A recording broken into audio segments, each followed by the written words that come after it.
আসসালামু আলাইকুম। সম্মানিত সুধীমণ্ডলী, আমরা কোরআনের ছোট্ট একটা বিষয়ের উপর আলোচনা করব, সেটা হলো আরশ এবং কুরসি। আরশ আল্লাহর সিংহাসন এবং এই সিংহাসন আল্লাহ তাআলা আরোহণ করার কথা কোরআনে বারবার উল্লেখ করেছেন, সুম্মাস্তাওয়া আলাল আরশ। তো এই আরশ এবং কুরসি, তো এই দুইটা শব্দ সম্পর্কে আমরা দেখছি যে যারা অনেক বড় বড় তাফসির কারক বা বড় বড় কোরআনের তর্জমা কারক, ইসলামী ফাউন্ডেশন থেকে যেটা আল কোরআনুল কারীম যেটা বের করা হয়েছে, সেখানে ওনারা ওই কুরসি জায়গায় কুরসি বলে গেছেন এবং আরশের জায়গায় আরশে আজিম এটাই ওনারা বলেছেন, কিন্তু এর কোনো ব্যাখ্যা তর্জমা করেননি।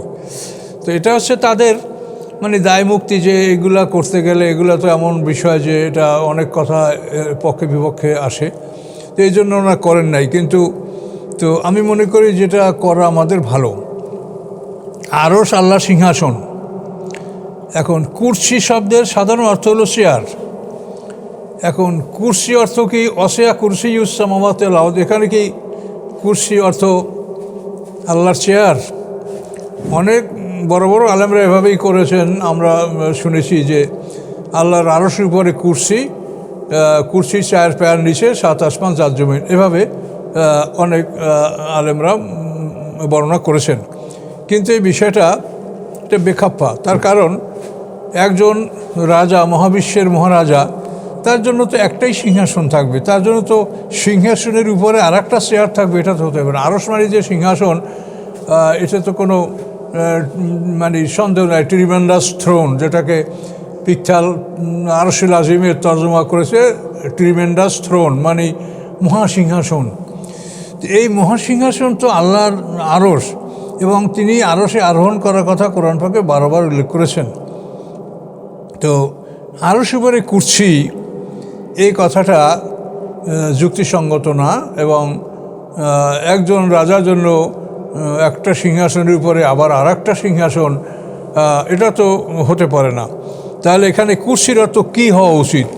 তো এটা আমি আপনাদের সামনে তাফসীরকে এটা বিষয়টা পরিষ্কার করার চেষ্টা করছি। ইবনে আব্বাস রাদিয়াল্লাহু তাআলা আনহু থেকে বর্ণিত, আন ইবনে আব্বাস রাদিয়াল্লাহু আনহুমা ক্বালা আরাদা বিল কুরসি ইলমুহু। তো ইবনে আব্বাস রাদিয়াল্লাহু তাআলা আনহু এই আয়াত আল কুরসির এই আয়াতের তর্জমা উনি বলেন আরাদা বিল কুরসি ইলমুহু। এখানে মানে কুরসি শব্দ দ্বারা আল্লাহর জ্ঞান বোঝানো হয়েছে, এবং এই কথাটা কৌলু মুজাহিদ, ওহুয়া কৌলু মুজাহিদ, এবং মুজাহিদ এই কথা বলেছেন। মুজাহিদ হচ্ছেন একজন তাবেঈ এবং খুব বিখ্যাত তাবেঈ এবং খুব বড় তাফসীর কারক। তো ইমাম মুজাহিদ এই কথা বলেছেন যে এখানে কুরসি শব্দের অর্থ হলো ইলম।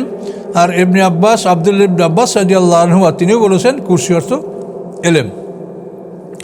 তো এই জন্য আল্লাহর ইলম অসিয়া কুরসিয়্যুস সামাওয়াতি ওয়াল আরদ। তো আল্লাহর ইলম, আল্লাহর জ্ঞান আকাশ পৃথিবী ব্যাপী। তো এই তর্জমা, এটাই আমি মনে করি সহি তর্জমা, এবং এটা আপনাদের যাতে নিজেরা দেখতে পারেন আমি বলছি, যেটা তাফসিরে মাআলুমুত তানজিল প্রথম খণ্ড 361 পৃষ্ঠা থেকে আপনাদেরকে আমি এটা পাঠ করে শোনালাম যে কুরসির অর্থ ইলম। ইবনে আব্বাস রাদিয়াল্লাহু তাআলা এবং ইমাম মুজাহিদ এরা উভয়ই এটা বলেছেন যে কুরসি অর্থ ইলম। কাজে এই জন্য আল্লাহর আরশের উপরে কুরসি মানে আর একটা চেয়ার, একথা কোনোভাবেই কল্পনা করা যায় না।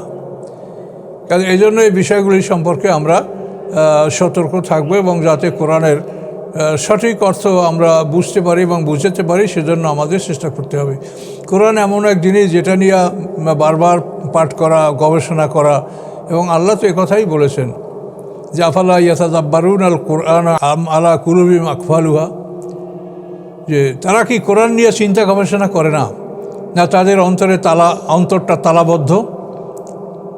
তো এই জন্য কোরআনকে নিয়ে চিন্তা গবেষণা করলে আমরা সঠিক তথ্য, সঠিক জ্ঞান আমরা লাভ করতে পারব। তাহলে এখন আমরা এটা নিশ্চিত হচ্ছি যে আল্লাহর আরশ হলো আল্লাহর মহাসিংহাসন, আর কুরসি হচ্ছে আল্লাহর জ্ঞান। কাজেই কুরসি মানে আর একটা চেয়ার নয়।